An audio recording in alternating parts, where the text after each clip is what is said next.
Ce mardi 23 août marque le triste anniversaire des 10 ans de la mort de Jean-Luc Delarue, décédé à l'âge de 48 ans, des suites d'un cancer de l'estomac et du péritoine. Une disparition qui a touché les Français et qui a laissé place à une guerre autour de l'héritage colossal de ce dernier. Dans cette affaire, c'est Elisabeth Bost, la mère de son fils Jean, privée d'héritage, qui s'est sentie lésée.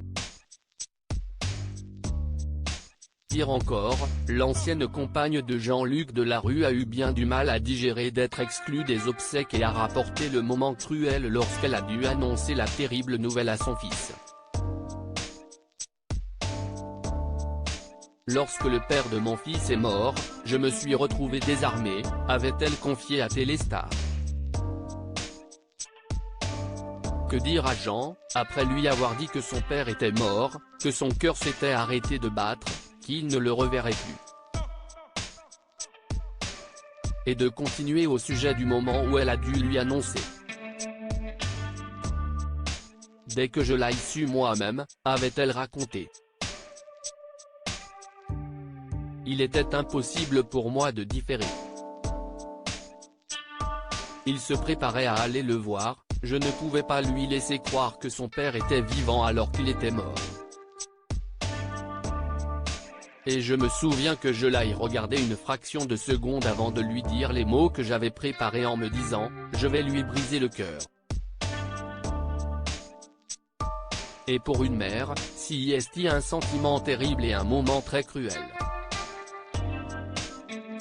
Jean n'a pas été aux obsèques de son père Jean, aujourd'hui âgé de 15 ans, était alors 13 au moment de la disparition de son père. Avait-il cependant conscience de la maladie qu'il affrontait? Elisabeth Bost s'était aussi confiée à ce sujet. Oui, car il est allé plus d'une fois à l'hôpital et à partir de là, on a beaucoup parlé tous les deux. Il voyait son père allongé, qui ne sortait plus, qui changeait physiquement. Il avait non seulement conscience de la maladie mais aussi de la mort éventuelle. Les enfants sentent cela, je ne suis convaincu, avait ainsi déclaré l'ex-chroniqueuse de C8. Si elle avait été exclue des obsèques de Jean-Luc Delarue, son fils n'avait pas souhaité s'y rendre.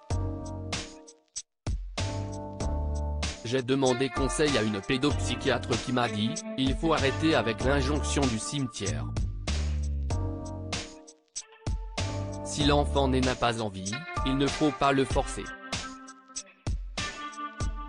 Il faut simplement qu'il sache qu'il peut s'y rendre s'il le souhaite. Si vous saviez les questions qui m'ont traversé la tête, avait-elle conclu.